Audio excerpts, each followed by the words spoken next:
ವೀಕ್ಷಕರೇ, ವೀಕ್ಷಿಸಿ ವೀಕ್ಷಿಸಿ ವೀಕ್ಷಿಸಿ ಈಶ್ವರ ಬೆಳಕು ನ್ಯೂಸ್ ಕನ್ನಡ ಸುದ್ದಿವಾಹಿನಿ. ವೀಕ್ಷಿಸಿ, ಮೊದಲಿಗೆ ಸಬ್ಸ್ಕ್ರೈಬರ್ ಮಾಡಿ, ಶೇರ್ ಮಾಡಿ, ಕಮೆಂಟ್ ಮಾಡಿ, ಒಂದು ಲೈಕ್ ನೀಡಿ, ಬೆಲ್ ಐಕಾನ್ನ ಕ್ಲಿಕ್ ಮಾಡಿ. ನಮಸ್ಕಾರಗಳು. ಭಾಲ್ಕಿ ಪಟ್ಟಣದಲ್ಲಿ ವಿಶ್ವಗುರು ಬಸವೇಶ್ವರ ಜಯಂತಿಯ ವೇದಿಕೆ ಮೇಲೆ ಮಾತಿನ ಚಕ್ಮುಕಿ. ಜಾಗತಿಕ ಲಿಂಗಾಯತ ಮಹಾಸಭಾ ರಾಜ್ಯದ ಕಾರ್ಯದರ್ಶಿಗಳಾದ ಕಿರಣ್ ಖಂಡ್ರೆ ಅವರು ತನ್ನ ಭಾಷಣದಲ್ಲಿ ಲಿಂಗಾಯತ ಸಮಾಜಕ್ಕೆ ಅನ್ಯಾಯವಾಗಿದ್ದಕ್ಕೆ ಸರ್ಕಾರದ ವಿರುದ್ಧ ಗುಡುಗಿದರು.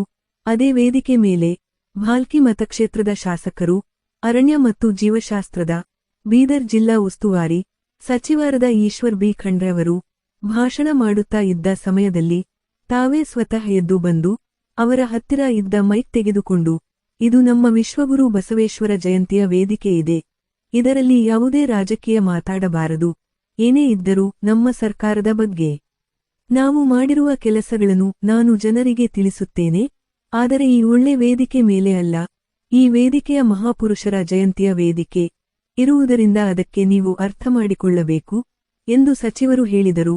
ವೇದಿಕೆ ಮೇಲೆ ಭಾಷಣ ಮಾಡುತ್ತಿರುವ ಕಿರಣ್ ಖಂಡ್ರೆ ಅವರು ಸಚಿವರಿಗೆ ಹೇಳುತ್ತಿದ್ದಾರೆ, ನಾನು ಮಾತನಾಡುತ್ತಿರುವ ಮಾತಿನಲ್ಲಿ ನಿಮಗೆ ಏನಾದರೂ ನೋವು ಆದರೆ ನಾನು ಕ್ಷಮೆ ಕೇಳುತ್ತೇನೆ ಎಂದರು. ಬಸವಾದಿ ಶರಣರ ಭಾಲ್ಕಿ ಹಿರೇಮಠದ ಡಾಕ್ಟರ್ ನಾಡುಜ ಬಸವಲಿಂಗ ಪಟ್ಟದೇವರಲ್ಲಿ ವಿನಂತಿ ಮಾಡಿಕೊಳ್ಳುತ್ತಿದ್ದಾರೆ. ಗುರುಗಳೇ, ನೀವು ಮುಂದಾಗಿ ಬೆಂಗಳೂರಲ್ಲಿ ಒಂದು ಸಭೆಯನ್ನು ಮಾಡಬೇಕು, ನಾವು ನಿಮ್ಮ ಜೊತೆಯಲ್ಲಿರುತ್ತೇವೆ, ನಮ್ಮ ಸಮಾಜಕ್ಕೆ ಆಗತಕ್ಕಂತ ಅನ್ಯಾಯದ ವಿರುದ್ಧ ನಿಲ್ಲಬೇಕಾಗಿದೆ ಎಂದರು. ವರದಿ ಸತೀಶ್ ಕುಮಾರ್ ಕಲಾ, ಬೀದರ್. ಮೆಡಿಕಲ್ ಕಾಲೇಜ್ ಇರ್ಬೋದು, ಎಲ್ಲರಲ್ಲಿ ಒಂದು ಅವಕಾಶ ಸಿಗ್ತದ. ನಾವು ಅವಕಾಶ ವಂಚಿತರಾಗಿದ್ದೇವೆ ಅಂತ ನಾವು ಹೇಳ್ತಾ ಇದ್ದೇವೆ.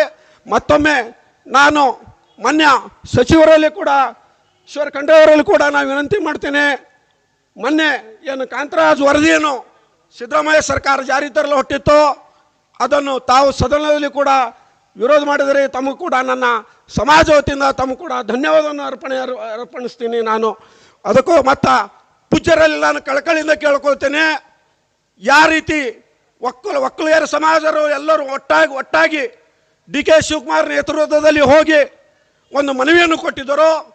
ಪರಮ ಪೂಜ್ಯ ನಮ್ಮ ಲಿಂಗಾಯತ ಮಠಾಧೀಶರ ಒಕ್ಕೂಟ ಅಧ್ಯಕ್ಷರಂತ ಬಸವಲಿಂಗ ಪಡೆದೇವರಲ್ಲಿ ನಾನು ಕೇಳ್ಕೊತೇನೆ, ತಾವು ಕೂಡಲೇ ಶೀಘ್ರದಲ್ಲೇ ಬೆಂಗಳೂರಲ್ಲಿ ಒಂದು ಸಭೆ ಮಾಡಿ ಇಡೀ ನಮ್ಮ ನಾಡಿನಾದ್ಯಂತ ಮಠಾಧೀಶರನ್ನು ಸೇರಿಸಿ ಅದೊಂದು ಸಿ ಎಂ ಅವರಿಗೆ ಒಂದು ಆ ಕಾಂತರಾಜ್ ವರದಿಯಲ್ಲಿ ನಮಗೇನು ಅನ್ಯಾಯ ಆಗಿದೆ, ನಮ್ಮ ಜನಸಂಖ್ಯೆ ಎಷ್ಟಿದೆ ಅಂತಂದ್ರೆ ಒಟ್ಟು 1,20,00,000 ಜನಸಂಖ್ಯೆ ನಾವು ಲಿಂಗಾಯತರಿದ್ದೇವೆ.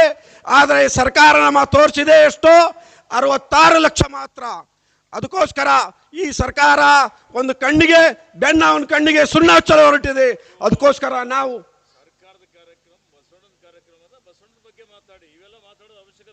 ನೋಡ್ರಿ, ನಮ್ಮ ಸಮಾಜ ಬಗ್ಗೆದಾಗ ನಾ ಮಾತಾಡ್ತಾ ಇದ್ದೀನಿ.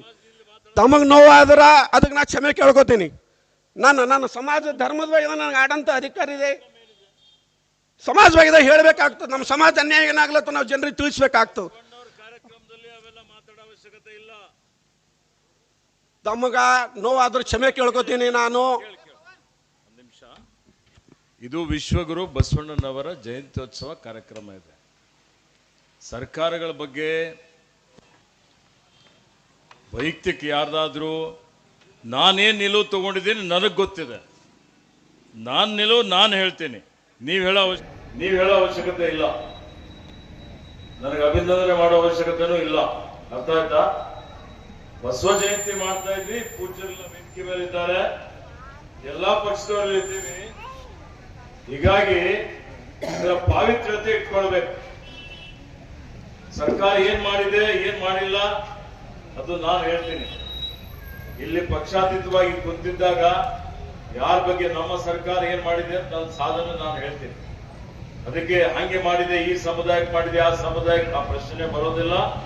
ನಮ್ಮ ಸರ್ಕಾರ ಯಾವತ್ತಿಗೂ ಸರ್ವರಿಗೂ ಸಮಬಾಳು ಸಮಪಾಲು.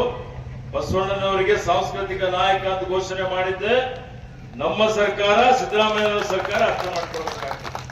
ನೀವು ಸ್ವಾಗತ ಮಾಡ್ಲಿಕ್ಕೆ ಬಂದಿದ್ದೀರಿ, ಸ್ವಾಗತ ಮಾಡಿ ಕೂಡ್ರಿ. ಇಲ್ಲಿ ಯಾವುದು ಭಿನ್ನ ವಿಚಾರಗಳು ಈ ಪವಿತ್ರವಾದಂತಹ ಕಾರ್ಯಕ್ರಮದಲ್ಲಿ ತರುವಂತದ ಅವಶ್ಯಕತೆ ಇಲ್ಲ. ಇದು ರಾಜಕೀಯ ವೇದಿಕೆ ಅಲ್ಲ. ಚುನಾವಣೆ ಬಂದಾಗ ರಾಜಕೀಯದ ಬಗ್ಗೆ ಚರ್ಚೆ ಮಾಡೋಣ. ಅರ್ಥ ಆಯ್ತಾ? ಪೂಜ್ಯ ಗುರುಗಳಿಗೂ ನಾನು ಹೇಳ್ತಾ ಇದ್ದೇನೆ, ಇಂಥ ಭಾಷಣಗಳು ಇಂಥ ವೇದಿಕೆ ಮೇಲೆ ನೀವು ಮಾಡಿಸೋದಿತ್ತು ಅಂತ ಹೇಳಿದ್ರೆ, ಯಾರಿಗೆ ಸ್ವಾಗತ ಸಮಿತಿ ಅಧ್ಯಕ್ಷರು ಇದ್ದಾರೆ, ಇದರಲ್ಲಿ ಯಾವಾಗ ಆಹ್ವಾನ ಮಾಡ್ತೀರಿ ಪಕ್ಷಾತೀತವಾಗಿ ಯಾವ ಮಹಾಪುರುಷರ ಕಾರ್ಯಕ್ರಮ ಇರ್ತದೆ ಅವ್ರ ಬಗ್ಗೆ ಮಾತ್ರ ಮಾತಾಡಬೇಕು. ಹಂಗೆ ಆಯ್ತು, ಹಿಂಗಾಯ್ತು, ಇವಾಗಾಯ್ತು, ಹಿಂದಕ್ಕಾಗಾಯ್ತು, ಅದೇ ವೇದಿಕೆ ಮಾಡಲೆ ಇವತ್ತು ನಾವೆಲ್ಲ ವಾದ ವಿವಾದ ಮಾಡಿ ಕೂತಿದ್ದೀವ, ಅದರ ಅವಶ್ಯಕತೆ ಇಲ್ಲ. ಅರ್ಥ ಆಯ್ತಾ? ಮಾತಾಡಿದ್ರೆ ತಮ್ಮಲ್ಲಿ ಕ್ಷಮೆಯನ್ನು ಕೇಳ್ಕೊತೀನಿ. ಇವತ್ತಿ ಸ್ವಾಗತ ಭಾಷಣ ಇಲ್ಲಿಗೆ ಮುಕ್ತಾಯಗೊಳಿಸ್ತೀನಿ. ಜೈ ಗೌರವದ ಸನ್ಮಾನವನ್ನು ನೆರವೇರಿಸಬೇಕು. ನೀವೆಲ್ಲರೂ ಜೋರಾದ ಚಪ್ಪಾಳೆ ಮೂಲಕ